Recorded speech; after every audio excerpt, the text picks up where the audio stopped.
এবছরের first broccoli আমি নিয়ে চলে এসেছি। কালকে এই ব্রোকলিটা আমি নিয়ে এসেছিলাম। সো এই পুরো ব্রোকলিটা তোমরা দেখতে পাচ্ছ, এত বড় এবং এত হেলদি, এত ফ্রেশ ব্রোকলিটা আমার কাছ থেকে নিয়েছি কিন্তু মাত্র 50 টাকা পেয়েছি। সো ব্রোকলি খেতে আমার খুবই ভালো লাগে। আর ব্রোকলি আমরা জানি কতটা টেস্টি এবং কতটা হেলদি। টেস্টের থেকে বড় কথা, ব্রোকলি কিন্তু প্রচণ্ড পরিমাণে হেলদি হয়। সো এই ব্রোকলিটা আমি আজকে রান্না করে খাবো।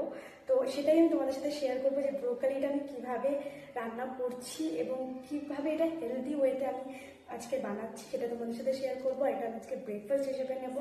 অনেক এক্সাইটেড যে আজকে অনেক দিন পরে বলতে পারো আমরা উইন্টারই ব্রোকলি পেয়ে থাকি, এছাড়া কিন্তু আমরা ব্রোকলি পাই না সচরাচর।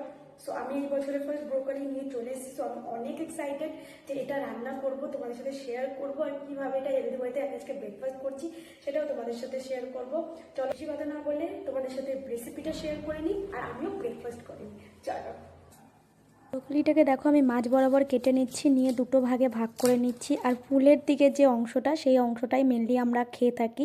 তো সেই অংশটা থেকে ফুলগুলোকে আমি আলাদা করে নিচ্ছি। দেখো সবুজ সবুজ ফুলগুলোকে আলাদা করে নিয়ে সেগুলোকে আমি কিন্তু ডুমো ডুমো পিস করে কেটে নিচ্ছি। কেটে নেওয়ার পরে আমি এগুলোকে একটুখানি ভাপিয়ে নেব। তো এখানে একটা পাত্রে জল নিয়েছি, নিয়ে ব্রোকলিগুলো আমি দিয়ে দিয়েছি। দিয়ে গ্যাসটা জ্বালিয়ে আমি এটাকে একটু গরম হতে দেবো।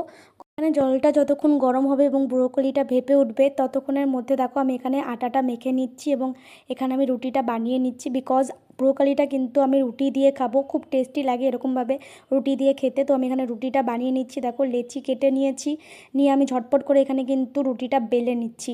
আর খুব পাতলা ওয়েতে কিন্তু আমি রুটিটা বেলছি, একদম পাতলা পাতলা রুটি করব। এখানে দেখো আমার বেলা কমপ্লিট হয়ে গেছে। এবার এটাকে কিন্তু আমি তাওয়ায় ভালো করে তাওয়ার পাশাপাশি দেখো রুটিটাকে কিন্তু আমি একটু ওপেন গ্যাসেও একটুখানি দুপিঠ ভালো করে সেঁকে নিচ্ছি। আর এখানে আমার রুটি সেঁকা হয়ে গেছে। তার মধ্যে দেখো এখানে কিন্তু ব্রোকলিটা স্টিম হয়ে গেছে। আমি জলটা ঝরিয়ে তাড়াতাড়ি করে একটা ফ্রাইং প্যান বসিয়ে দিয়েছি, আর তার মধ্যে একটুখানি অয়েল দিয়ে দিয়েছি। অয়েল দেওয়ার পরেই ব্রোকলিটা আমি অ্যাড করে দিয়েছি। এখানে কিন্তু ব্রোকলিটা শ্যালো ফ্রাই হবে, খুব বেশি ফ্রাই হবে না। তাই আমি সঙ্গে সঙ্গে কিন্তু যা করছি খুব ঝটপট করছি, একটু নুন একটু হলুদ দিয়ে কিন্তু আমি এটাকে শ্যালো ফ্রাই কমপ্লিট করে ফেলেছি। দেন আমি এখানে ব্রোকলির পাশাপাশি কিন্তু এখানে একটা হেলদি জুসও রেডি করছি। জুস বানানোর জন্য আমি এখানে 3টে ইনগ্রিডিয়েন্টস নিয়েছি, একটা বিট, একটা রেড ক্যারেট, আর এখানে নিয়েছি 3টে ইনগ্রিডিয়েন্টসকে ভালো করে আমি মিক্সিতে ব্লেন্ড করে একটা জুস বানিয়ে নিয়েছি। দেখো খুবই হেলদি একটা জুস। আর এটাই ছিল আজকে আমার সকালের ব্রেকফাস্ট। এখানে ছিল শ্যালো ফ্রাই ব্রোকলি, দুটো রুটি, একটা হাফ এগ বয়েল আর একটা হেলদি বিটরুট ক্যারেট জুস।